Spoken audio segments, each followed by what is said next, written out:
Baiklah, selanjutnya pengertian standar costing. Standar costing adalah perhitungan harga pokok produk dengan membebankan biaya bahan baku, biaya tenaga kerja langsung, dan biaya overhead pabrik berdasarkan biaya standar. Perhitungan harga pokok standar merupakan perhitungan harga pokok produk dengan menggunakan biaya yang ditentukan dari muka atau predetermined cost. Sesuai dengan namanya, biaya yang ditentukan di muka adalah biaya yang ditetapkan pada awal periode akuntansi yang umumnya di awal tahun. Baiklah, materi selanjutnya yaitu kegunaan standar costing. Yang pertama digunakan untuk perencanaan dan penyusunan anggaran. Standar costing membantu perusahaan menentukan berapa biaya yang dibutuhkan untuk setiap aktivitas. Ini menjadi dasar untuk membuat rencana anggaran secara lebih akurat. Kegunaan yang kedua yaitu sebagai alat pengendalian biaya. Dengan adanya standar biaya, perusahaan bisa membandingkan biaya aktual dengan biaya standar. Jika ada perbedaan, perusahaan bisa segera mencari tahu penyebabnya dan mengambil tindakan. Kegunaan yang ketiga yaitu memotivasi pegawai bekerja secara efisien. Standar yang ditetapkan menjadi target bagi karyawan untuk bekerja dengan lebih efisien dan menghindari pemborosan. Yang keempat, sebagai instrumen penilaian kebijakan manajemen. Standar costing bisa digunakan untuk mengevaluasi apakah kebijakan manajemen dalam mengelola biaya sudah tepat dan efektif. Terus yang kelima yaitu pedoman untuk menetapkan biaya dan harga jual. Dengan mengetahui biaya standar, manajemen bisa memperkirakan berapa biaya yang seharusnya dikeluarkan dan menentukan harga jual produk agar perusahaan tetap untung. Kegunaan yang keenam yaitu sebagai alat pengendalian kegiatan perusahaan. Standar costing membantu memastikan semua kegiatan berjalan sesuai rencana dan tidak ada penyimpangan yang signifikan dari standar yang telah ditetapkan. Hubungan dengan anggaran. Yang pertama, penyusunan anggaran. Biaya standar menjadi dasar dalam penyusunan anggaran operasional. Misalnya, jika biaya standar untuk memproduksi satu unit produksi adalah 1.000, anggaran produksi untuk 10.000 unit adalah 10 juta. Selanjutnya, yang nomor 2-nya yaitu evaluasi kinerja. Dengan membandingkan biaya aktual dengan standar, perusahaan dapat mengevaluasi apakah mereka beroperasi sesuai dengan anggaran yang telah ditetapkan. Variansi yang terjadi, baik positif maupun negatif, menjadi indikator efisiensi atau efisiensi. 3. Pengendalian biaya. Standar costing membantu manajemen mengidentifikasikan area yang memerlukan perhatian untuk mengontrol pengeluaran dan meningkatkan efisiensi operasional. Materi selanjutnya mengenai penentuan jenis-jenis standar. Untuk menghitung biaya standar, dibutuhkan standar fisik atau kuantitas. Standar fisik ini terdiri dari dua. Yang pertama yaitu standar dasar atau basic standar, yaitu suatu alat yang digunakan untuk mempertimbangkan atau membandingkan suatu kinerja yang diharapkan dengan kinerja aktual. Yang kedua ada standar saat ini atau current standard, yang terdiri dari standar ideal, yaitu standar yang merepresentasikan kondisi kerja yang sempurna tanpa adanya pemborosan, kesalahan, atau gangguan dalam proses produksi. Sumber daya digunakan dengan efisiensi maksimum. Karakteristik standar ini adalah tidak ada waktu henti mesin, tidak ada kerugian bahan baku, tidak ada kesalahan manusia. Lalu yang kedua ada standar normal, yaitu standar yang didasarkan pada kondisi kerja yang realistis, dengan mempertimbangkan tingkat efisiensi normal, kesalahan wajar, dan pemborosan kecil yang tidak terhindarkan. Karakteristiknya yaitu mencerminkan tingkat kerja yang dapat dicapai dengan usaha wajar dan memperhitungkan gangguan operasional yang kecil.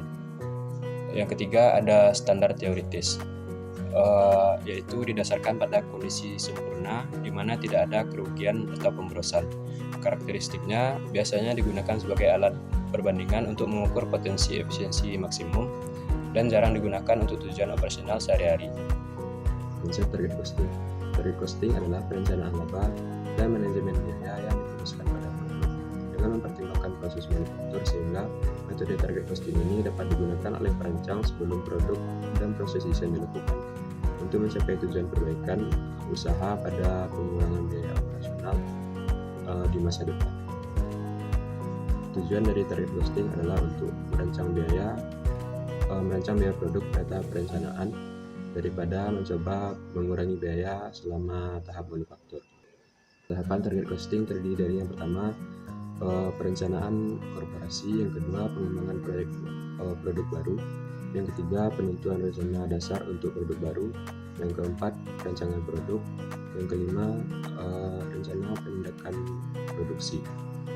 Penentuan biaya produksi dengan target costing yaitu biaya target sama dengan target harga dikurangi target laba. Penerapan target costing dapat dilihat dalam contoh soal berikut. Misalkan sebuah perusahaan X mempertimbangkan memproduksi mesin penggiling baru, spesifikasi produk saat ini, dan pangsa pasar yang ditarget meminta harga jual mesin sebesar 25 juta. Laba yang diinginkan oleh perusahaan adalah 5 juta per unit. Target costing dihitung sebagai berikut. Target cost sama dengan 25 juta dikurang 5 juta sama dengan 20 juta. Pada sekarang ini, biaya produksi perusahaan adalah 23 juta. Dengan demikian, pengurangan biaya yang harus dilakukan agar perusahaan dapat mencapai target cost adalah sebesar 3 juta, yaitu dari 23 juta dikurang 20 juta. Perusahaan harus mengupayakan pengurangan biaya dengan menganalisis biaya produksi dan mengurangi biaya-biaya untuk mencapai target cost tersebut. Target costing menyajikan informasi dibandingkan biaya produk sesungguhnya periodik untuk memungkinkan manajemen memantau kemajuan program pengurangan biaya. Harga penjualan mencerminkan spesifikasi produk atau fungsi yang dihargai oleh pelanggan, atau disebut sebagai fungsionalitas produk. Jika biaya target atau target cost kurang dari apa yang ingin dicapai, maka manajemen harus menemukan pengurangan biaya yang menggerakkan biaya aktual menuju biaya target. Materi selanjutnya yaitu konsep Kaizen Costing. Kaizen Costing adalah metode pengurangan biaya selama tahap atau proses produksi dengan memastikan adanya perbaikan berkesinambungan atau continuous improvement. Jadi, pengurangan biaya yang telah dilakukan dengan target costing pada tahap pengembangan dan perancangan produk dilanjutkan dengan pengurangan biaya pada Kaizen Costing pada tahap proses produksi. Costing dapat digunakan dalam dua hal, yaitu jika terdapat perbedaan besar antara biaya sesungguhnya dengan biaya target setelah memproduksi produk baru selama beberapa bulan. Yang kedua, menggunakan Kaizen Costing secara terus-menerus untuk memastikan perbaikan berkesinambungan. Dengan Kaizen Costing yaitu biaya aktual tahun lalu dikali dengan target rasio pengurangan biaya. Rasio pengurangan biaya yaitu persentase efisiensi biaya tahun ini dibanding dengan periode lalu. Ketika budget telah berjalan, Kaizen berfungsi sebagai kontrol, yaitu dalam bentuk seberapa besar toleransi rasio pengurangan biaya yang dapat diterima. Suatu perusahaan akan melakukan kalkulasi biaya Kaizen jika terdapat perbedaan yang besar antara biaya aktual dan target pada saat setelah menghasilkan produk baru selama beberapa bulan atau periode tertentu. Saya akan menjelaskan materi ketiga, yaitu hubungan standar costing dan anggaran.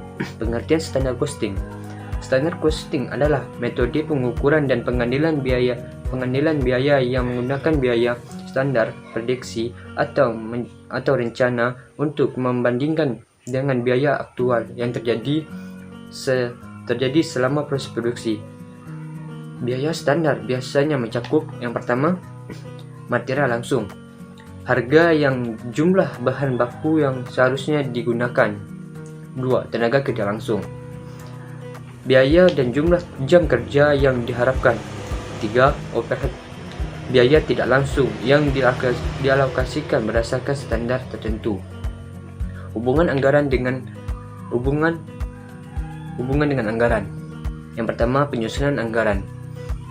Biaya standar menjadi dasar dalam penyusunan anggaran operasional. Misalnya, jika biaya standar untuk memproduksi satu unit produksi adalah 1.000, anggaran produksi untuk 10.000 unit adalah 10 juta. Selanjutnya, yang nomor 2-nya yaitu evaluasi kinerja. Dengan membandingkan biaya aktual dengan standar, perusahaan dapat mengevaluasi apakah mereka beroperasi sesuai dengan anggaran yang telah ditetapkan. Variansi yang terjadi, baik positif maupun negatif, menjadi indikator efisiensi atau efisiensi. 3. Pengendalian biaya. Standar costing membantu manajemen mengidentifikasikan area yang memerlukan perhatian untuk mengontrol pengeluaran dan meningkatkan efisiensi operasional.